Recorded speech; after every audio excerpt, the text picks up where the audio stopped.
বন্ধ পেয়েছে।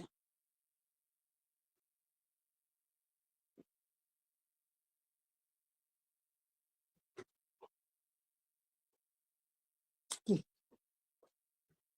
ডাকছো? ডাকছো? আমার ডাকছো? না, এমনি কিছু। হ্যাঁ, হ্যালো, কথা শোনা যাচ্ছে?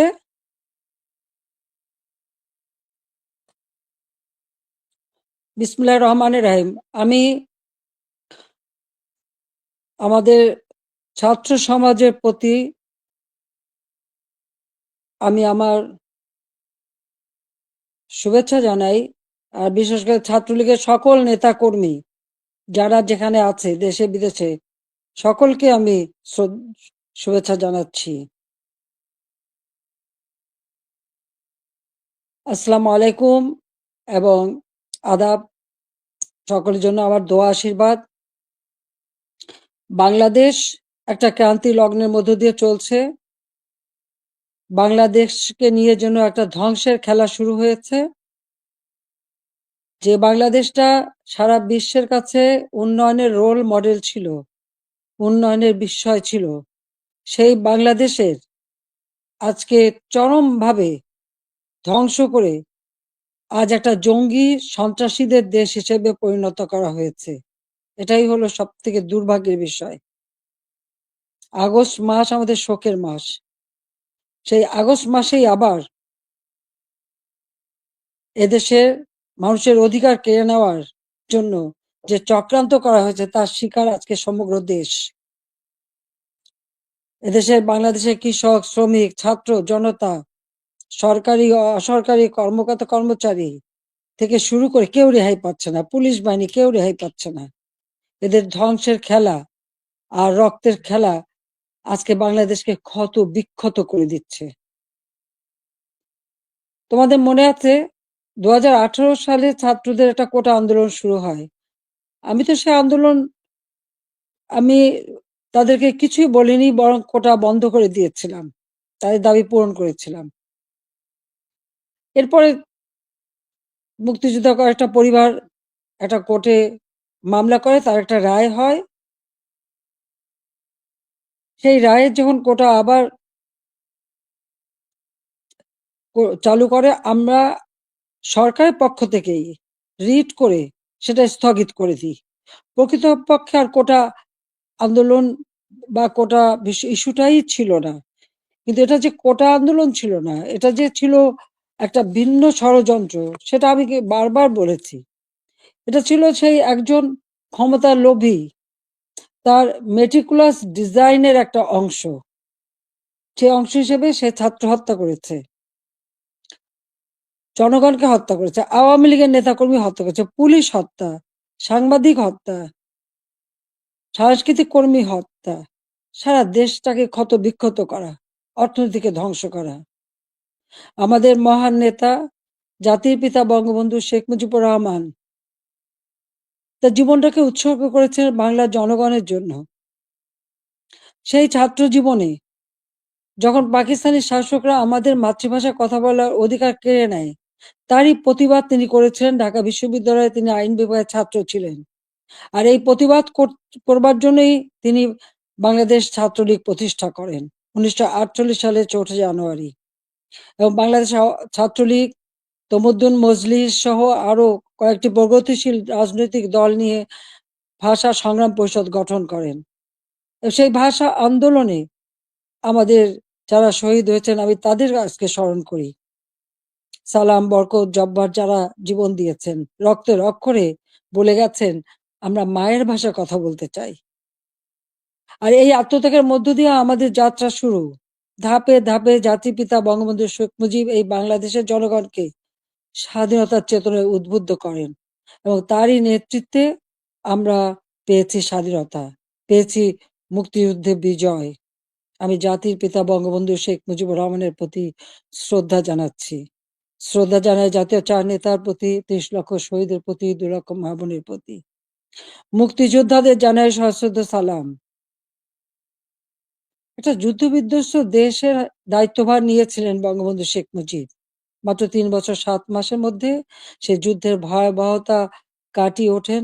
ধ্বংসস্তূপের উপর দাঁড়িয়ে যে যাত্রা শুরু করেছেন শূন্য হাতে, সেই বাংলাদেশকে তিনি মাত্র 3 বছর 7 মাসের মধ্যে একটা স্বল্পোন্নত দেশে উন্নীত করেন। সে সময় যখন বাংলাদেশের মানুষের শান্তি শৃঙ্খলা ফিরে আসে, মানুষ একটু সুন্দর জীবনের স্বপ্ন দেখতে শুরু করে, ঠিক তখন আসে আঘাত। 75 15ই আগস্ট। ওই ধানমন্ডি 32 নম্বর বাড়ি, যেখান থেকে জাতির পিতা স্বাধীনতার ঘোষণা দিয়েছিলেন, পাকিস্তানি হানাদার বাহিনী তাকে গ্রেপ্তার করে নিয়ে গেছিল এই ঘটনার পর। তখন এই বাড়িটা তারা লুটপাট করেছিল, কিন্তু আগুন দিয়ে পোড়ায়নি, ভাঙেনি। মুক্তিযুদ্ধে বিজয়ের পর জাতির পিতা ফিরে আসতে সক্ষম হন বাংলাদেশে। 10ই জানুয়ারি 1972 সালে তিনি প্রত্যাবর্তন করেন। এই বাড়িতে বসেই তিনি কিন্তু বাংলাদেশের এই বিধ্বস্ত বাংলাদেশকে গড়ে তোলেন। রাষ্ট্রপতি হিসেবে তিনি কিন্তু রাষ্ট্রপতি ভবনে থাকেননি, বা প্রধানমন্ত্রী হিসেবে প্রধানমন্ত্রী ভবনে থাকেননি। এই ছোট বাড়িটা, যে বাড়িটা আমার মা অনেক কষ্ট করে প্রতিটি ইট নিজের হাতে গেড়ে তিনি এই বাড়িটা গড়ে তুলেছিলেন।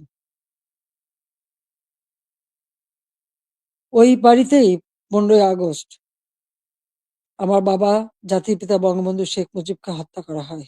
আমার মা বেগম ফজিলাতুন্নেছা মুজিবকে হত্যা করে। আমার ৩ ভাই, সকলেই আমার ছোট। মুক্তিযোদ্ধা ক্যাপ্টেন শেখ কামাল, মুক্তিযোদ্ধা লেফটেন্যান্ট শেখ জামাল এবং ছোট রাসেল, যার বয়স ছিল মাত্র ১০ বছর। তাদেরকে কেউ নির্মমভাবে হত্যা করে। কামাল জামালের নবপরিণীত বধূ সুলতানা এবং রোজি জামালকে হত্যা করে।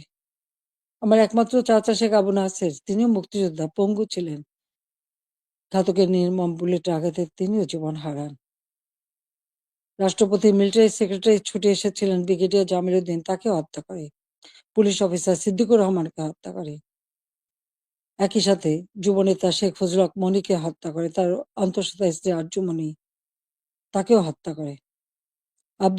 আব্দুর রব সানিবাদ, যিনি স্বাধীনতার সংগঠক ছিলেন, তাকে হত্যা করে। তার ১০ বছরের ছেলে আরিফ, ১৩ বছরের মেয়ে বেবি, ৪ বছরের নাতি সুকান্ত সহ ওই পরিবারের সদস্যদের নির্মমভাবে হত্যা করে। ১৫ই আগস্টে যারা শাহাদাত বরণ করেছে, আমি তাদের আত্মার মাগফিরাত কামনা করি।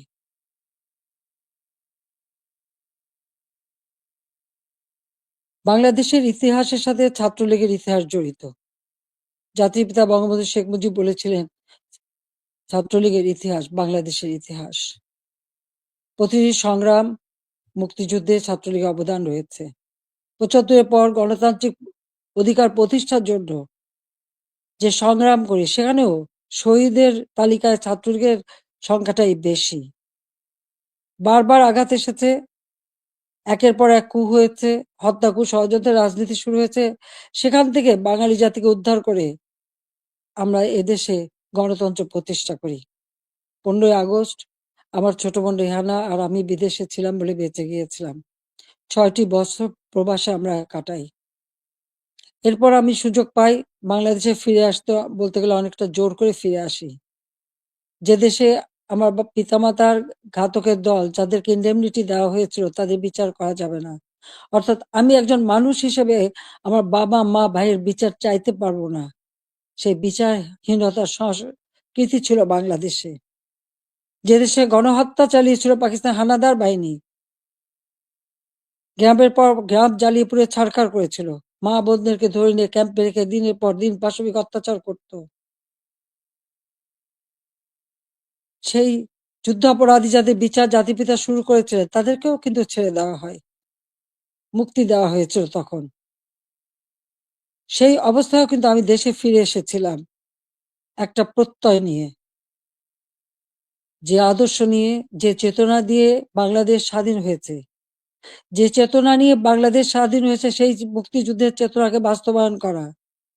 যে আদর্শ বুকে ধারণ করে লাখো শহীদ রক্ত দিয়ে দেশ স্বাধীন করেছে, সেই শহীদের মর্যাদা রক্ষা করে বাংলাদেশের মানুষের অন্ন, বস্ত্র, বাসস্থান, চিকিৎসা, শিক্ষা, মৌলিক অধিকারগুলি নিশ্চিত করে বাংলাদেশকে একটা উন্নত, ক্ষুধা, দারিদ্র্যমুক্ত বাংলাদেশ গড়ে তোলা, যা জাতির পিতা বঙ্গবন্ধু শেখ মুজিবের স্বপ্ন ছিল। এবং সেই কাজে আমরা কিন্তু সাফল্য অর্জন করেছিলাম। প্রথমবার সরকারে এসে আমরা অনেকগুলি উন্নয়নের কাজ করি, এরপর আসতে পারিনি। আবার বাংলাদেশে জঙ্গি, সন্ত্রাস, দুর্নীতির দেশ হয়েছিল, প্রায় ৮টি বছর সময় নষ্ট হয়। ২০০৮-এর নির্বাচনে আওয়ামী লীগ এককভাবে ৩০০ সিটের মধ্যে ২৩৩টা সিট পায়। বাংলাদেশের মানুষের আস্থা, বিশ্বাস অর্জন করে সরকার গঠন করি। ২০০৯ সাল থেকে ২০২৪ সাল এই বাংলাদেশ উন্নয়নশীল দেশের মর্যাদা পায়, যখন আমরা জাতির পিতার জন্ম শতবার্ষিকী ২০২০ সালে এবং স্বাধীনতার সুবর্ণ জয়ন্তী ২০২১ সালে উদযাপন করি, তখনই কিন্তু বাংলাদেশ উন্নয়নশীল দেশের মর্যাদা পায় এবং জাতিসংঘ স্বীকৃতি দেয়। জাতির পিতা বঙ্গবন্ধু শেখ মুজিবের সেই ঐতিহাসিক ৭ই মার্চের ভাষণ, সে ভাষণও ইউনেস্কো বিশ্ব প্রামাণ্য দলিলে স্থান করে দেয়। কারণ যে ভাষণ পৃথিবীর বিভিন্ন দেশে সামরিক, অসামরিক নেতারা ভাষণের মধ্য দিয়ে মানুষকে উজ্জীবিত করেছে, সেই ভাষণগুলির মধ্যে প্রায় ২৫০০ বছরের সকল ভাষণের মধ্যে জাতিপিতা বঙ্গবন্ধু শেখ মুজিবের ভাষণটি সর্বশ্রেষ্ঠ ভাষণ হিসেবে গণ্য হয়। আন্তর্জাতিক প্রামাণ্য দলিলে তার স্থান পেয়েছে। বাংলাদেশে এখন জাতির পিতা বঙ্গবন্ধু শেখ মুজিবের ভাষণ নিষিদ্ধ করেছে, কিন্তু আন্তর্জাতিকভাবে তো তার স্বীকৃতি পেয়েছে। ২১শে ফেব্রুয়ারি সারা বিশ্বে আন্তর্জাতিক মাতৃভাষা দিবস হিসেবে স্বীকৃতি পেয়েছে, যেটা আওয়ামী লীগ সরকার এসেই আমরা সেই উদ্যোগ নিয়েছিলাম এবং ইউনেস্কো কর্তৃক সেটা স্বীকৃতি পেয়েছিল। বাংলাদেশের উন্নয়ন, এটা তো শুধু একথা তো কেউ বলতে পারবে না যে উন্নয়নটা শুধুমাত্র আমরা একটি দলের জন্য করেছি। এই উন্নয়নটা সারা দেশের মানুষের জন্য। আমরা দেশের ছেলে মেয়েদের, আমাদের ভবিষ্যৎ প্রজন্ম, তরুণ সমাজ যারা এদেশের একদিন কর্ণধার হবে, তাদের জন্য মানসম্মত শিক্ষার পরিবেশ আমরা তৈরি করেছিলাম, যেখানে ছিল অনবরত সেশন জট। সেখান থেকে মুক্ত করে আমরা শিক্ষার পরিবেশ তৈরি করি। সাথে সাথে ব্যাপকভাবে যাতে তরুণ সমাজের কর্মসংস্থান সৃষ্টি হয়, তার জন্য আমি সমস্ত কিছু বেসরকারি খাতে উন্মুক্ত করে দিই। আমাদের দেশে মাত্র একটা টেলিভিশন ছিল, একটা রেডিও ছিল, কোনো মোবাইল ফোন ছিল না, ডিজিটাল ফোন ছিল না। ডিজিটাল বাংলাদেশ গড়ে তোলা এবং টেলিভিশন, রেডিওকে বেসরকারি খাতে উন্মুক্ত করে দেওয়া, ব্যাংক, বিমান থেকে শুরু করে প্রতিটি প্রতিষ্ঠান বেসরকারি খাতে উন্মুক্ত করে দিয়েছিলাম একটা লক্ষ্য নিয়েই, যে আমাদের তরুণ সমাজের কর্মসংস্থানের ব্যবস্থা হবে, সেই লক্ষ্য নিয়েই। আমাদের দেশের উন্নয়নের যত পরিকল্পনা আমরা নিয়েছি, সে পরিকল্পনাগুলি ছিল একেবারে গ্রাম পর্যায় পর্যন্ত। আমার গ্রাম, আমার শহর, সেভাবে যেন প্রত্যেকটা গ্রাম গড়ে ওঠে এবং প্রত্যেকটা গ্রামের মানুষ যেন নাগরিক সুবিধা পায়, সেই ব্যবস্থাও আমরা করেছিলাম। ডিজিটাল বাংলাদেশ গড়ে তুলব, প্রতিটি ইউনিয়ন পর্যায় পর্যন্ত আমরা ডিজিটাল সেন্টার খুলে দিই, সেখানে কর্মসংস্থানের ব্যবস্থা হয়। আমাদের দেশে একসময় মানুষ কোনো ইন্টারনেট ব্যবহার করতো না। আজকে 13 কোটি মানুষ কিন্তু ইন্টারনেট ব্যবহার করে। মোবাইল ফোন ছিল না, সেই মোবাইল ফোনও উন্মুক্ত করে দিই এবং এখন 18 কোটি সিম ব্যবহার হয় এবং এর জন্য আমরা ট্রেনিং এর ব্যবস্থা করি। কম্পিউটার ট্রেনিং ইনকিউবেশন সেন্টার করে দিয়েছি। স্কুলে স্কুলে কম্পিউটার ল্যাব তৈরি করে দেওয়া হয়েছে। বিশ্ববিদ্যালয়ে বিনামূল্যে ইন্টারনেট সার্ভিস ব্যবস্থা করা হয়েছে। Wifi connection, broadband connection, Bangabandhu satellite ১ আমরা উৎক্ষেপণ করেছি। আধুনিক প্রযুক্তি জ্ঞান সম্পন্ন জাতি গড়ে উঠুক, সেটাই চেয়েছি। বিজ্ঞান প্রযুক্তি বিশ্ববিদ্যালয় ৯৬ সালে সরকার এসেই নির্মাণ করি, যাতে করে বিজ্ঞানের দিকে মানুষ ঝোঁকে, গবেষণায় প্রতি মনোযোগী হয়। কারণ বিজ্ঞানের বিকাশ ছাড়া কখনো কোনো দেশ উন্নতি লাভ করতে পারে না। সেজন্য এই ব্যবস্থা আমরা নিয়েছিলাম। এরপরে টেক্সটাইল বিশ্ববিদ্যালয়, ফ্যাশন ডিজাইন বিশ্ববিদ্যালয়, ডিজিটাল বিশ্ববিদ্যালয়, ইসলামিক আরবি বিশ্ববিদ্যালয়, এভিয়েশন এবং এয়ারোস্পেস বিশ্ববিদ্যালয় থেকে শুরু করে কৃষি বিশ্ববিদ্যালয়, বহুমুখী বিশ্ববিদ্যালয় আমরা করে দিয়েছি। মেডিকেল বিশ্ববিদ্যালয়, সবগুলি কিন্তু আওয়ামী লীগের করা, আওয়ামী লীগের হাতে গড়া। একটার পর একটা ইনস্টিটিউট করে দিয়েছি। ব্যাপকভাবে কর্মসংস্থান সৃষ্টি করেছে। পাবলিক সার্ভিস কমিশনে প্রতি বছর নিয়মিত পরীক্ষা হওয়া শুরু করে।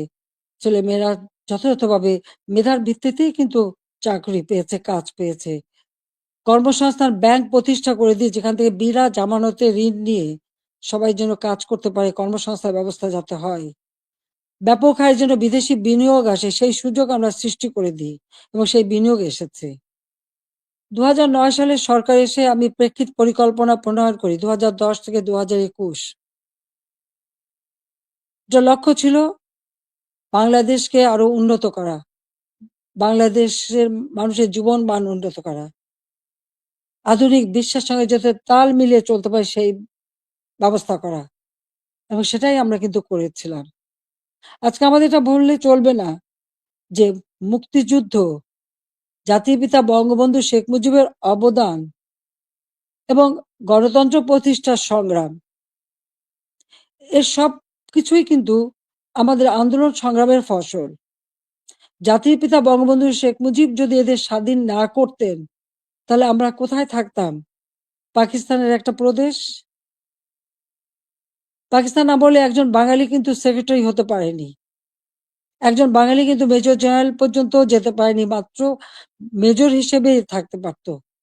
একজন মাত্র কর্নেল ছিল। পাকিস্তান আমলে কিন্তু আমাদের শিক্ষার কোনো উচ্চশিক্ষার সুযোগই ছিল না। এমনকি বিদেশে যেতে হলে ওই পাকিস্তানের রাজধানীতে যেয়ে বিদেশের আমাদের পাসপোর্ট এবং ভিসা নিতে হতো। আন্তর্জাতিক ফ্লাইট করাচি থেকে নিতে হতো। সেটা আমার নিজের অভিজ্ঞতা আছে। ৬৯ সালে যখন আমি বিদেশে যাই, ওই করাচিতে যেয়ে থেকে ভিসা নিয়ে তারপর যেতে হয়েছে। কিন্তু দেশ স্বাধীন হবার পরে তো সেটা ছিল না। আমদানি-রপ্তানি ব্যবসা পূর্ববঙ্গে কেউ করতে পারত না। ওই পাকিস্তানে যেয়েই করতে হতো। কিন্তু আমরা স্বাধীনতা অর্জন করতে পেরেছি বলেই সকল সুযোগ আমরা পেয়েছি। আমাদের ছেলেমেয়েরা উচ্চ শিক্ষার সুযোগ পেয়েছে। আমাদের মুক্তিযুদ্ধের ইতিহাস আমাদের গৌরবের ইতিহাস, আমাদের বিজয়ের ইতিহাস। এই ইতিহাস কেউ মুছে ফেলতে পারবে না। আমি জানি এটা মুছে ফেলার চেষ্টা হচ্ছে। সংবিধানকে ধ্বংস করা, জাতীয় পতাকা ধ্বংস করা, অনেক চেষ্টাই করা হয়েছে। কিন্তু লাখো শহীদের রক্তের বিনিময়ে যে পতাকা পেয়েছি, যে সংবিধান পেয়েছি, যে স্বাধীনতা পেয়েছি, তা ওই কয়েকজন বুলডোজার দিয়ে ভেঙে গুঁড়িয়ে দেবে এ শক্তি তাদের হয়নি এখনো। এটা তাদের দুর্বলতার প্রকাশ। তারা একটা দালান ভাঙতে পারে, কিন্তু ইতিহাসকে তারা ধ্বংস করতে পারে না। ইতিহাস কিন্তু তার প্রতিশোধ নেয়, এটাও তাদের মনে রাখতে হবে। একবার মুছে ফেলা হয়েছিল ৭৫-এর পর, এরপরে আবার এখন শুরু। যারা এটা করছে তারা তাদের হীনমন্যতার পরিচয় দিচ্ছে। তাদের কাছে বোধহয় বাংলাদেশের স্বাধীনতাটা পছন্দ হয় না, ওই পাকিস্তানিদের মানে অধীনে থাকা আর তাদের পদলেহন করাটাই তাদের বোধহয় পছন্দ। আজকে অন্তত আমরা বলতে পারি, জাতির পিতা স্বাধীনতার পর যুদ্ধ বিধ্বস্ত দেশ যখন গড়ে তোলেন, তখনও কিন্তু ছাত্রছাত্রীদের বিনামূল্যে বই দিতেন, বিনামূল্যে কাপড় চোপড় দিয়েছেন, প্রত্যেক বাড়ি বাড়ি ত্রাণ সামগ্রী পৌঁছে দিয়েছেন। বাংলাদেশের মানুষের কল্যাণে তিনি কাজ করে দিয়ে গেছেন এবং পথ দেখিয়ে দিয়ে গেছেন। আর তারই পদাঙ্ক অনুসরণ করে আমরা বাংলাদেশ পরিচালনা করে বাংলাদেশকে কিন্তু উন্নত করেছি। আজকে আমরা বিনামূল্যে পাঠ্য পুস্তক দিতাম ১লা জানুয়ারি। আমার প্রশ্ন, এবছরে কেন এখনো বই দিতে পারলো না? ফেব্রুয়ারি মাস শুরু হয়ে গেছে, এখনো বই দিতে পারেনি। অথচ কোভিডের সময় যখন অর্থনৈতিক মন্দা বিশ্বব্যাপী, তখনও আমরা ঠিক ১লা জানুয়ারি আমাদের শিক্ষার্থীদের হাতে বই তুলে দিয়েছিলাম সময় মতো। তাদের পড়াশোনা, স্কুলে যাওয়া বন্ধ ছিল, অনলাইনে পড়াশোনা করা বা টেলিভিশনের মাধ্যমে এক একটা ক্লাসগুলি সেটা তুলে ধরা তাদের কাছে। ঘরে বসে আমার ঘর আমার স্কুল, এই কর্মসূচি বাস্তবায়নের মাধ্যমে পড়াশোনা যাতে অব্যাহত থাকে সেই ব্যবস্থাই আমরা করে দিয়েছিলাম। প্রত্যেকটা শিক্ষা প্রতিষ্ঠান একেবারে প্রাইমারি লেভেল থেকে নিয়ে শুরু করে সবগুলি কিন্তু উন্নতি আমরা করেছি। মাদ্রাসার শিক্ষার উন্নতি করেছি, স্বীকৃতি দিয়েছি, কমই মাদ্রাসাকেও আমরা স্বীকৃতি দিয়েছি এবং অনেক মাদ্রাসা আমরা সরকারিকরণ বা সেগুলি আমরা যাতে আমাদের সব রকম সহযোগিতা পাই সেই ব্যবস্থা আমরা করে দিয়েছি। আমাদের শিক্ষা যাতে কোনো মতে ক্ষতি না হয়, প্রত্যেকটা ছেলেমেয়েরা যাতে স্কুলে যেতে পারে, প্রাইমারি শিক্ষা আমরাই প্রতিষ্ঠিত করি এবং সেই সাথে সাথে মায়ের নামে আমরা একটা বিশেষ অনুদান পাঠাতাম বাচ্চাদের স্কুলে পাঠানোর জন্য। উপবৃত্তি দেওয়া, বৃত্তি দেওয়া এবং উচ্চশিক্ষার সুযোগ করে দেওয়া, সেই পদক্ষেপ আমরা নিয়েছিলাম যাতে আমাদের গরিব মেধাবী ছেলে মেয়েরা যথাযথভাবে পড়াশোনা করতে পারে, সেই সুযোগটা আমি করে দিয়েছিলাম। ৪ কোটির উপর শিক্ষার্থী এই সুযোগ পেত। এমনকি বঙ্গবন্ধু মেমোরিয়াল ট্রাস্ট, আমরা যখন দেশে ফিরে আসি ওই বাড়িটি আমরা তো ব্যক্তিগত কাজে ব্যবহার করিনি। ৩২ নম্বরের বঙ্গবন্ধু ভবন আমরা ২ বোন জনগণকে দান করে দিয়েছিলাম বঙ্গবন্ধু মেমোরিয়াল ট্রাস্ট করে, এবং সেখানে একটি মিউজিয়াম করেছিলাম সেই স্মৃতি রক্ষার জন্য।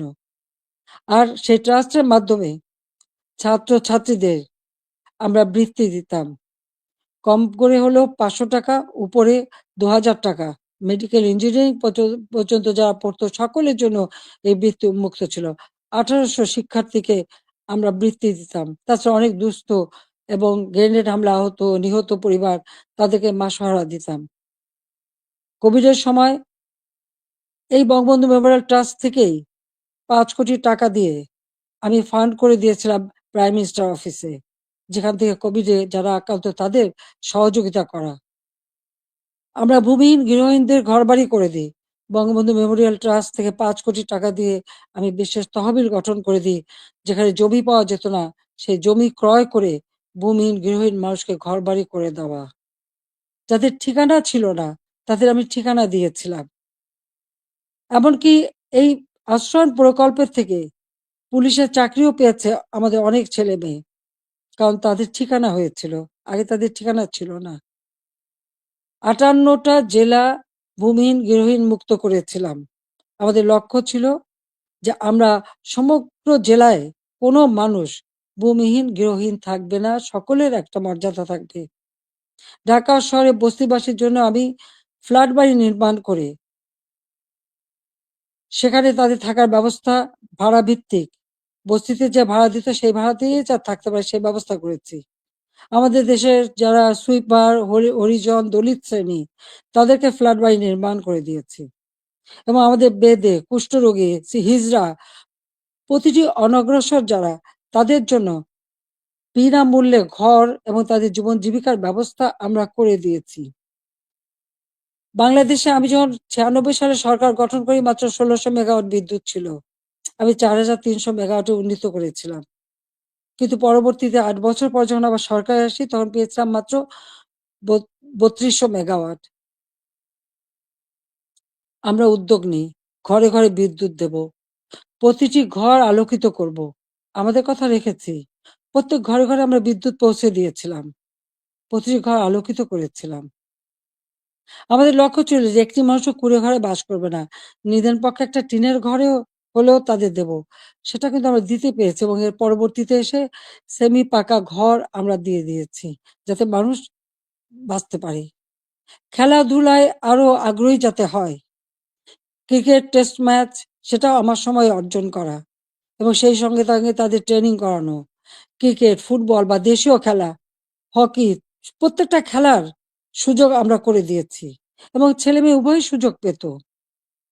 আমাদের সে প্রাইমারি স্কুলে মেয়েদের জন্য বঙ্গমাতা গোল্ড কাপ টুর্নামেন্ট এবং ছেলেদের জন্য বঙ্গবন্ধু শেখ মুজিব গোল্ড কাপ টুর্নামেন্টের মাধ্যমে সেই ছোট্টবেলার থেকে যাতে তারা খেলতে পারে সেই ব্যবস্থা আমরা করে দিয়েছি। আজকে কি দুর্ভাগ্য আমাদের! আমাদের মেয়েরা ফুটবল খেলতে যেয়ে সারা অনেক দেশ থেকে কিন্তু তারা জয়ী হয়ে এসেছে, বাংলাদেশের সুনাম করে এসেছে। আজকে আমাদের দেশে তারা খেলতে পারছে না। কেন? মেয়েদের খেলার অধিকার নাই কেন? সেটা আমার প্রশ্ন। তাদেরকে কেন বাধা দেওয়া হলো? যারা এই বাধা দেন তারা কি ভুলে যান? আমাদের নবী করিম সাল্লাল্লাহু আলাইহি ওয়াসাল্লাম যখন ইসলাম ধর্ম প্রচার করেন, তখন কে ১ম ইসলাম ধর্ম গ্রহণ করেছিল? ইসলাম ধর্ম গ্রহণ করেছিল একজন নারী। তিনি বিবি খাদিজা। তিনি ১ম ইসলাম ধর্ম গ্রহণ করেন। সে কথাটা তাদের ভুললে চলবে না। মায়ের পেটেই সন্তান জন্ম নেয়। আর সেই মায়ের জাতিকে অবমাননা করা কেন? সেটা আমার প্রশ্ন। খেলাধুলা, সংস্কৃতি চর্চা, সাহিত্য চর্চা, এই সংস্কৃতি তো আমাদের অধিকার, সকলের অধিকার। এখানে নারী পুরুষের কোনো ভেদাভেদ থাকতে পারে না। আর ইসলাম ধর্ম কখনো তা বলে না। কিন্তু আজকে আমরা দেখছি শুধু মেয়েদের খেলতে যে দেওয়া হয় না তা না। শিক্ষকদের লাঞ্ছিত করা হয়। এটা কেমন ধরনের কথা? শিক্ষক আমাদের গুরুজন। তাদের প্রতি আমাদের সম্মান দেখাতে হবে। আর সেই সম্মান যে আমরা দেখাই সেটা তো আপনারা জানেন। এমনকি আমি প্রধানমন্ত্রী হবার পরেও আমার ইউনিভার্সিটির শিক্ষক, তাদেরকে আমি সম্মান করতাম। আমার স্কুলের শিক্ষক যাদের সঙ্গে দেখা হওয়ার সাথে, সাথে আমি সম্মান করতাম। তাদের পা ধরে সালাম করতাম। কারণ শিক্ষক গুরুজন। কিন্তু আমি জানি না এই কোটা আন্দোলনের নামে এমন একটা পরিবেশ সৃষ্টি করে ফেলা হলো যে ছাত্র-ছাত্রীরা শিক্ষকদের অপমান করে। তাদের গলায় জুতার মালা পরায়। তাদেরকে গাছের সাথে বাঁধে। তাদেরকে দিয়ে জোর করে পদত্যাগ করায়। কেন এই ধরনের বেয়াদবি কেন শিখাবে বা এই শিশুদের কোমলমতি শিশুদের এবং ছাত্রছাত্রীরা কেন এই বেয়াদবি করবে? আজকে ছাত্রছাত্রীরা শিক্ষকদের বয়কট করে। এই ধরনের অদ্ভুত আচরণ আমি জানি না পৃথিবীর আর কোনো দেশে আছে কিনা। তাহলে আমরা কি পরিচয় দেব? যে দেশের মানুষ ৭১ সালে মুক্তিযুদ্ধে বিজয় অর্জন করে বিজয়ী জাতি হিসেবে সারা বিশ্বে সম্মান পেয়েছে, আজকে সেই দেশের মানুষ কাছে কোথায়? কোথায় সেই সম্মান? যে দেশটাকে আমি জাতির পিতা বঙ্গবন্ধু শেখ মুজিবের আদর্শ বুকে নিয়ে যে বাংলাদেশকে আমি উন্নয়নশীল দেশের মর্যাদা এনে দিয়েছিলাম। আমাদের অর্থনীতি আন্তর্জাতিকভাবে ৩৫তম অর্থনীতির দেশ হিসেবে স্বীকৃতি পেয়েছে। দারিদ্র্যের হার ৪১ ভাগ থেকে আমি ১৮.৭ ভাগে নামিয়ে এনেছিলাম। হতদরিদ্র ২৫ ভাগ থেকে আমি ৫.৬ ভাগে নামিয়ে এনেছিলাম। আমাদের সাক্ষরতার হার ৪৫ ভাগ থেকে ৭৮.৮ ভাগে উন্নীত করেছিলাম। এবং আমাদের দেশের ছেলেমেয়েরা দেশে বিদেশের জন্য যে পড়াশোনা করতে পারে, প্রধানমন্ত্রীর দপ্তরে আমি আলাদা শিক্ষা সহায়তা ট্রাস্ট ফান্ড করে দরিদ্র মেধাবী ছাত্রদেরকে আমি বৃত্তি দিতাম, যাতে তারা আরো উচ্চ শিক্ষা নিতে পারে, পিএইচডি করতে পারে বা অন্য যে কোনো উন্নত মানের শিক্ষা দেশে বিদেশে করতে পারে। সেইভাবে তাদের বৃত্তি দেওয়া শুরু করেছিলাম। কেন করেছিলাম? আমাদের তরুণ প্রজন্মের ভবিষ্যতের জন্য। কারণ যারা এদেশ একদিন দায়িত্ব নেবে, তারা যেন সুষ্ঠুভাবে দেশকে এগিয়ে নিয়ে যেতে পারে, সেই লক্ষ্য নিয়েই তো। আজকে আমি দেখি শিক্ষার অধিকার থেকে বঞ্চিত করা হচ্ছে। বিভিন্ন বিশ্ববিদ্যালয় থেকে ছাত্রদের বের করে দেওয়া হচ্ছে, তাদের সার্টিফিকেট বাতিল করা হচ্ছে, তাদের শিক্ষাবর্ষ কেড়ে নেওয়া হচ্ছে। কি অপরাধ তাদের? আমরা যখন বৃত্তি দিয়েছি, আমরা যখন মানুষকে সহযোগিতা করেছি, আমরা তো কোনো দল দেখিনি। দল মত নির্বিশেষে মেধাবী যারা তারাই চাকরি পেয়েছে, তারাই সুযোগ পেয়েছে। তাদের জন্য আমি করেছি। আমি প্রধানমন্ত্রী হিসেবে মানুষকে মানুষ হিসেবেই দেখেছি। হ্যাঁ, একটা দেশে মাল্টি পার্টি সিস্টেম থাকে, বহুদলীয় গণতন্ত্র। সেখানে সকলের মতের ভিন্নতা থাকতে পারে। কিন্তু তার মানে এই না যে সকলের অধিকার থেকে কেড়ে নিতে হবে। ছাত্রদের শিক্ষার অধিকার, এটা ছাত্রদের অধিকার। দল মত নির্বিশেষে সকলের অধিকার। সেই অধিকার থেকে কাউকে বঞ্চিত করা, এর থেকে অন্যায় আর কিছু হতে পারে না। কিন্তু দুর্ভাগ্যের বিষয় যে আমরা দেখি সেই বৈষম্যহীন আন্দোলনের মাধ্যমেই আজকে বৈষম্য সৃষ্টি করা হচ্ছে। ছাত্রদের শিক্ষার অধিকার থেকে বঞ্চিত করা হচ্ছে, শিক্ষকদের অপমান করা হচ্ছে, শিক্ষা প্রতিষ্ঠানগুলির পরিবেশ নষ্ট করা হচ্ছে। কেন এই অবস্থা থাকবে? বাংলাদেশে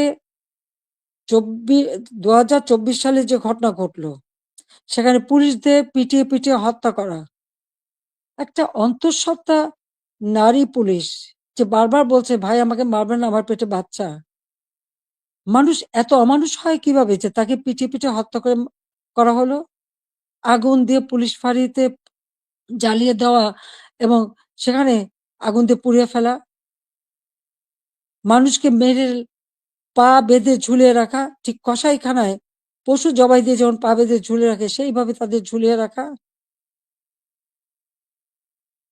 যারা এমনকি তাদেরকে এমনভাবে অপমান করা, কাপড় খুলে নিয়ে তাদেরকে এক একজনকে কিভাবে বেইজ্জতি করা।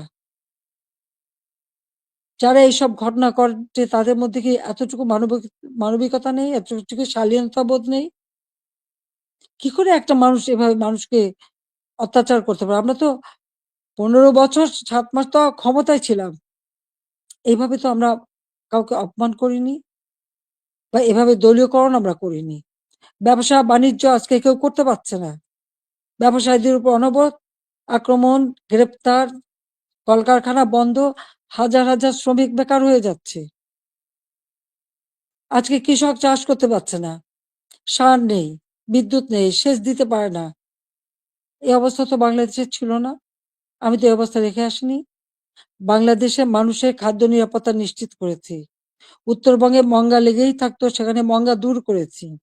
যারা একবেলা খাবার পেত না, অন্তত ৩ বেলা তারা খাবার পেত। বিদেশ থেকে পুরনো কাপড় এনে পরানো হতো। কই, আওয়ামী লীগ সরকার আসার পর তো বিদেশ থেকে পুরনো কাপড় এনে পরানো লাগেনি। অন্ন, বস্ত্র, বাসস্থান, চিকিৎসা, শিক্ষা, সব ব্যবস্থাই তো করেছিলাম। কমিউনিটি ক্লিনিকের মাধ্যমে 30 প্রকার ঔষধ বিনামূল্যে দেওয়া হতো। আন্তর্জাতিক মানের চিকিৎসা সেবা দেওয়ার জন্য আন্তর্জাতিক মানের হাসপাতাল তৈরি করেছি। বেসরকারি খাতে উন্মুক্ত করে দিয়েছি। প্রায় ৪৪,০০০-এর মতো নার্স নিয়োগ দিয়েছি, ২২,০০০ ডাক্তার নিয়োগ দিয়েছি। মানুষের সেবা মানুষ যাতে পায় সেই ব্যবস্থাই আমরা নিয়েছি। কিন্তু আজকে যেন সব বৃথা হয়ে গেল। অপরাধটা কি আমার? আমি সেটা জানতে চাই। যারা আমাকে স্বৈরাচার বলেন, গণহত্যা বলেন, আজকে আমার জিজ্ঞাসা, আজকে যে বাংলাদেশের যে অবস্থা চলছে, এই যে পুলিশ হত্যা, আওয়ামী লীগের প্রায় ৪০০ মতো নেতাকর্মীকে নির্মমভাবে হত্যা করা হয়েছে। হাত কেটে, পা কেটে, গলা কেটে হত্যা করা। ছাত্র, যুবক, মহিলা কেউ তো ছাড়া পাচ্ছে না। ছেলেকে পায় না বলে মাকে গ্রেপ্তার করা, মাকে গাছের সাথে বেঁধে অপমান করা, জায়নামাজের উপরে কুপিয়ে মারা অথবা আগুন দিয়ে পুড়িয়ে ফেলা। এ কি বর্বরতা? এ কোন ধরনের বর্বরতা? তো এরা কারা? এরা কি গণহত্যাকারী না? এরা কি স্বেচ্ছাচারী না? একজন যাকে সব থেকে বেশি সহযোগিতা আমি করেছিলাম, গ্রামীণ ব্যাংকের ম্যানেজারের পদ, ৬,০০০ টাকা বেতনের চাকরি ৯০ সালে পেয়েছিলেন। আমি ৯৬-তে সরকার আসার পরে এই গ্রামীণ ব্যাংকে ৪০০ কোটি টাকা দিয়ে এই গ্রামীণ ব্যাংকটাকে আমি দাঁড় করিয়ে দিই। শুধু তাই না, গ্রামীণ ফোনের ব্যবসাটাও ওই ডক্টর ইউনূসকে দিয়েছিলাম। আমার কাছে বারবার ধর্ণা দিয়েছিল। বলেছিল ওখান থেকে যে লাভ হবে সেই লাভের অংশ যাবে গ্রামীণ ব্যাংকে। তা কিন্তু যায়নি। বরং এগুলি বেচেই খেয়েছে, মানি লন্ডারিং করেছে, দুর্নীতি করেছে এবং তার ক্ষমতার লোভ আজকে বাংলাদেশকে ধ্বংসের দিকে নিয়ে এসেছে। একটি মানুষের ক্ষমতার লোভ বাংলাদেশকে জ্বালিয়ে পুড়ে ছারখার করে দিচ্ছে। তার মধ্যে কি এতটুকু মনুষ্যত্ব বোধ নেই? কৃতজ্ঞতা বোধ নেই? যেই তার উপকার করে তার উপরেই তার মাথায় আঘাতটা করতে হবে। কেন? ক্ষুদ্র ঋণ আন্তর্জাতিকভাবে স্বীকৃত ছিল না। এই ডক্টর ইউনূসেরই অনুরোধে আমি নিজে তার সম্মেলনে উপস্থিত হই, যেখানে স্পেনের রানী কুইন সোফিয়া এবং হিলারি ক্লিন্টন তারা উপস্থিত হন। আমি উপস্থিত ছিলাম বলে প্রধানমন্ত্রী হিসেবে। এবং ক্ষুদ্র ঋণ জাতিসংঘে যাতে স্বীকৃতি পায় সে ব্যবস্থাও আমি করেছিলাম। কিন্তু কত বড় বেঈমান মুনাফিক যে তার ক্ষমতা লোভ এমন পর্যায়ে চলে গেল যে সে আমাকে আর রেহানাকে হত্যা করার পর্যন্ত পরিকল্পনা করলো এবং তার বক্তৃতায় তিনি ধরা পড়ে গেছেন। বিল ক্লিন্টনের ফাউন্ডেশনে সে মোটা টাকা দেয়। আমাদের দেশে কোনো দুর্যোগ দুর্বিপাকে কোনোদিন মানুষকে এক পয়সা সাহায্য করেনি, কিন্তু সেখানে তিনি মোটা টাকা দিয়েছিলেন। আপনারা দেখেছেন গত সেপ্টেম্বর মাসে জাতিসংঘ যখন যায় সেখানে বিল ক্লিন্টন ফাউন্ডেশনে দাঁড়িয়ে ইউনূস সাহেব কি বক্তৃতা দিলেন? যে এই আন্দোলন, কোটা আন্দোলন, এটা কোনো ছাত্র জনতার আন্দোলন ছিল না। এটা ছিল তার মেটিকুলাসলি ডিজাইনড আন্দোলন, যা তার মাস্টার মাইন্ডের মাধ্যমে করা। ওই মাহফুজ আলমকে তার পরিচয় করে দিয়েছিল মাস্টার মাইন্ড হিসেবে। তার অর্থটা কি? ছাত্রদেরকে বিভ্রান্ত করা হয়েছে। আমাদের ছাত্ররা কোমলমতি, তারা ঠিক কোনটা সঠিক সবসময় তো বুঝতে পারে না, তারা ঝুঁকে চলে এসেছে। আবার আর একজন সমন্বয়ক বলল কি, গণভবন আক্রমণের আগে বেশি ছাত্র পায়নি, তাই ফলস আইডি কার্ড করে ভুয়া ছাত্র বানিয়ে নিয়ে এসেছিল। তার মানে এদের উদ্দেশ্যটা কি ছিল?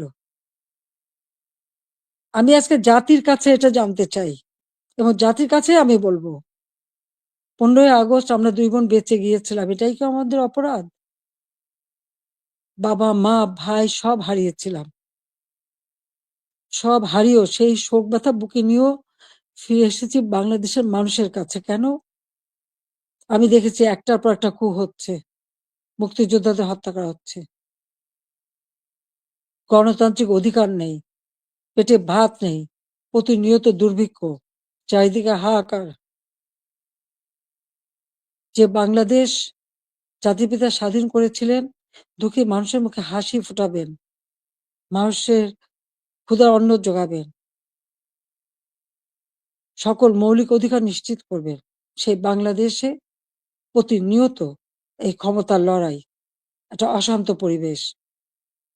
বাংলাদেশের মানুষের আর্থসামাজিক উন্নয়ন করবার জন্যই আমি এসেছিলাম এবং আমি তা করেছি। কই আমরা নিজের জন্য তো কিছু করিনি। আমাদের ছেলে-মেয়ে ৫ টা ছেলে-মেয়ে রানার আমার। তারা চাকরি করেছে, পড়েছে, লেখাপড়া শিখেছে। অক্সফোর্ড, হার্ভার্ড, এলএসসি অথবা লন্ডন স্কুল, বিভিন্ন জায়গা থেকে তারা ডিগ্রি পেয়েছে। তারা নিজেদের যোগ্যতায় ডিগ্রি নিয়েছে। তাদের জন্য তো আমি কিছু করিনি। তারা নিজেরা লেখাপড়া শিখে নিজের পায়ে দাঁড়িয়েছে। আমি তাদের একটা কথাই আমরা ২ বোন বলেছি আমাদের ছেলেমেয়েদেরকে যে, "তোমাদের জন্য কোনো সম্পদ রেখে যেতে পারবো না। তোমাদের শিক্ষাটাই হবে তোমাদের একমাত্র সম্পদ।" এবং তারা তাই করেছে। সেভাবেই তারা লেখাপড়া শিখে সেইভাবেই জীবনযাপন করে। আমি তো আমার নিজের জন্য কিছু করতে যাইনি। একমাত্র ৩২ নম্বর বাড়িটা, সেটাও তো আমি জনগণকে দান করে দিয়েছি আমরা ২ বোন। হ্যাঁ, জাতির পিতা পরিবারের নিরাপত্তা দেওয়ার জন্য একটা আইন করা হয়েছিল। সেই সূত্রে একটা বাড়ি রেহানাকে থাকতে দেওয়া হয়েছিল। আর আমার স্বামী, তিনিও চাকরিজীবী নিউক্লিয়ার সায়েন্টিস্ট ছিলেন।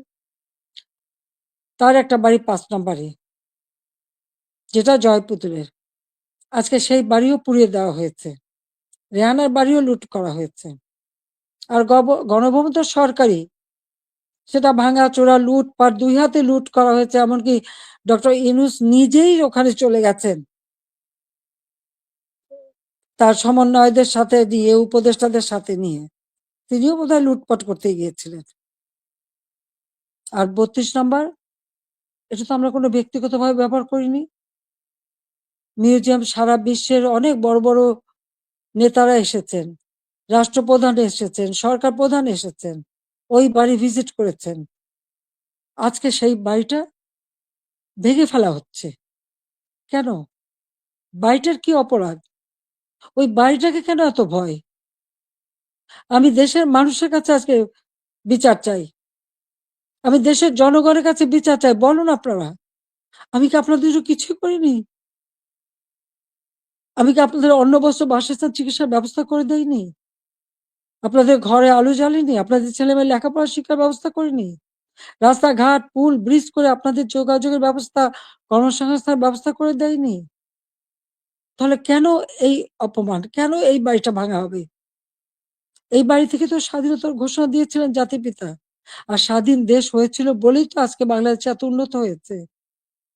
তাহলে এই বাড়ি কারা ভাঙে?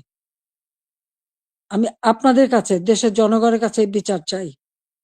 আমি ছাত্র সমাজের কাছেও এটা বলব যে, যারা বিভ্রান্ত করে তোমাদেরকে বিভ্রান্তির পথে নিয়ে গিয়েছিল, ওই সাধারণ ছাত্রছাত্রীদের প্রতি তো আমাদের কোনো রাগও নেই, কোনো অভিযোগও নেই। কারণ আমি জানি তোমাদের এই বয়সটাই এরকম। কিন্তু সকলে তো এর মধ্যে ঢোকেনি তো। যারা আজকে এই ধরনের ধ্বংস করছে, যারা মানুষ হত্যা করেছে, তারা তো খুনি হিসেবে চিহ্নিত হবে। এখানে সাধারণ ছাত্রছাত্রীদের কোনো দায়বদ্ধতা নেই। কাজে আমি মনে করি যে, এর থেকে সাধারণ ছাত্রছাত্রীদের দূরে থাকা ভালো। এদের এই ধ্বংসযজ্ঞে যেন অংশ না নেয়। বরং লেখাপড়ার পরিবেশ ফিরে আসুক, আরো উন্নত জীবন তোমরা পাও, আমি সেই দোয়াই করি। কিন্তু যে ইতিহাস আমাদের রক্তের অক্ষরে লেখা, সেই ইতিহাস ভুললে পরে নিজেদের অস্তিত্ব থাকবে না। সেই ইতিহাস ভুললে পরে আমরা বিশ্বে মাথা তুলে দাঁড়াতে পারবো না, চলতে পারবো না। ১৫ই আগস্টের পরে আমরা পারতাম না। খুনের জাতি হিসেবে পরিচিত ছিল এই দেশ। ভিক্ষার জাতি হিসেবে পরিচিত ছিল। প্রাকৃতিক দুর্যোগের দেশ হিসেবে পরিচিত ছিল।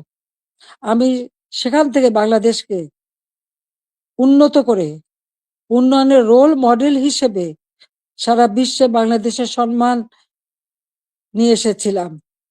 সারা বিশ্ব বাংলাদেশের উন্নয়নকে বিস্ময় বলে পরিচয় পরিচয় করত। তারা বিস্ময় বলে স্বীকার করত। কিন্তু 2024 সালের এই আগস্ট মাস থেকে আজকে বাংলাদেশ আবার সেই ধ্বংসের দেশ। আমার একটা প্রশ্ন, জুলাইয়ের 15 তারিখ থেকে যত রকমের হত্যাকাণ্ড, পুলিশ হত্যা, আওয়ামী লীগ নেতাকর্মী হত্যা, ছাত্র হত্যা, শিশু হত্যা, যত হত্যা হয়েছে, কেন ইন্ডেমনিটি দেওয়া হলো? অপরাধ করলে অপরাধীদের শাস্তি পেতে হবে। যারা অগ্নিসংযোগ করা হলো, ওই মেট্রো রেল, তারপরে এক্সপ্রেসওয়ে, ফ্লাইওভার বা প্রত্যেকটা বিটিভি থেকে শুরু করে প্রতিটি প্রতিষ্ঠানে যে আগুন দেওয়া হলো, এবং সেটা সমন্বয়ক একজন বলেছে, পুলিশ হত্যা না করলে আর মেট্রো রেলে আগুন না দিলে নাকি বিপ্লব সফলতা। কিসের বিপ্লব?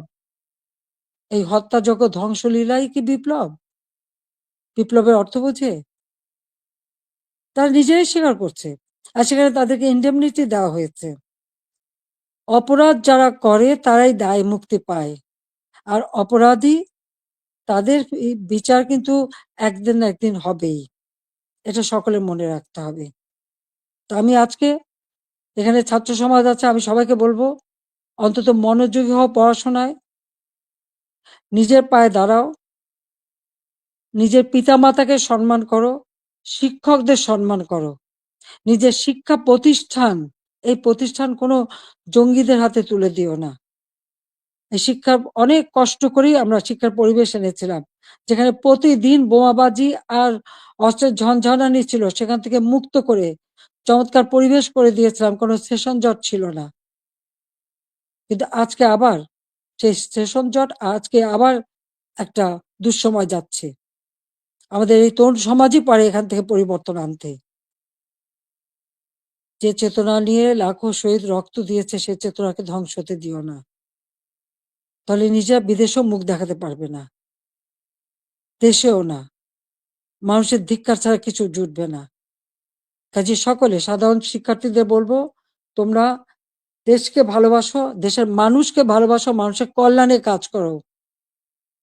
আর ওই যারা জঙ্গি সন্ত্রাসী, যারা অগ্নিসংযোগ, মানুষ হত্যা আর এই ভাঙচুর করতে পারে, ইতিহাস মুছে ফেলতে চায়, তাদেরকে ধিক্কার জানাও। আজকে আবার আমি এখান থেকে বিদায় নেবো। তার আগে আমি এটুকুই বলবো, দেশের মানুষের কাছেই আমার জিজ্ঞাসা, যে যারা মানুষ হত্যা করে, যারা ধ্বংসযজ্ঞ চালায়, তারা ফ্যাসিবাদী, না যারা মানুষের কল্যাণ করে, অন্ন বস্ত্র বাসস্থানের ব্যবস্থা করে, ঘরে ঘরে আলো জ্বালে, দেশের মানুষকে উন্নত জীবন দেয়, তারা ফ্যাসিবাদী? কারা স্বৈরাচার? এটা দেশের জনগণই বিচার করবেন। আমি তো আপনাদের কল্যাণে কাজ করেছি, দেশের মানুষের কল্যাণে কাজ করেছি, নিজের দিকে তো তাকাইনি, নিজের কি আছে না আছে সে তো দেখিনি। শুধু আপনাদের কল্যাণের জন্যই সবটুকু উজাড় করে দিয়ে দিন রাত পরিশ্রম করে মাত্র 15 বছরের মধ্যে বাংলাদেশকে উন্নত দেশ করেছি, উন্নয়নশীল দেশের মর্যাদা এনে দিয়েছি, যা বিশ্বে বাংলাদেশের মর্যাদা অর্জন করেছিল, আজকে সব ধ্বংস হয়ে গেছে। তবে আমি এটুকু আশাবাদী, হ্যাঁ, আমাদের যে স্মৃতিটুকু নিয়ে দুই বোন বেঁচেছিলাম, আজকে সেই স্মৃতিটুকু ভেঙে ফেলা হচ্ছে। এর আগে আগুন দিয়ে পুড়িয়েছে, আজকে তা ভেঙে ফেলা হচ্ছে। হ্যাঁ, একটা দালান ভেঙে ফেলতে পারে, ইতিহাস মুছতে পারবে না।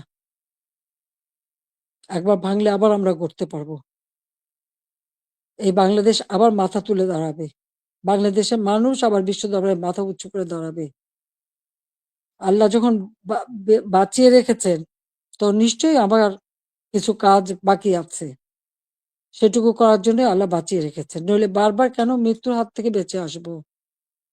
মানুষের দোয়া, উপরে আল্লাহ রাব্বুল আলামিন ওই গ্রেনেড হামলা, গুলি, বোমা সব জায়গা থেকে তো আমাকে রক্ষা করে নিয়ে এসেছেন। এবারেও তো সেই একই অবস্থা। এবার তো একটাই লক্ষ্য ছিল, তার মেটিকুলাস ডিজাইনই ছিল ইউনূস সাহেবের আমাকে দুই বোনকে হত্যা করা। তারপরেও কিভাবে আল্লাহ আমাদেরকে রক্ষা করেছেন। কাজেই আবার বাংলাদেশ ফিরে আসবে, মুক্তিযুদ্ধের চেতনা গড়ে উঠবে, শহীদের রক্ত কখনো বৃথা যেতে পারে না, এটাই আমার কথা। আমি ছাত্রলীগকে ব্যান্ড করেছে, ছাত্রকে ব্যান্ড করার কোনো অধিকার নেই। কারণ ইউনূস সাহেবের ক্ষমতা দখল সম্পূর্ণ অবৈধ, অসাংবিধানিক। অস্ত্র, অর্থের জোরে মানুষ খুন করে মানুষের লাশের উপর পাড়া দিয়ে সে ক্ষমতায় এসেছে। এভাবে অন্যায় করে যারা ক্ষমতা আসে, এই ক্ষমতা কিছুদিন ভোগ করতে পারে। কারণ নিজে ট্যাক্স দেবে না, মানুষের উপর ট্যাক্সের বোঝা চাপাবে, ভ্যাট বসাবে।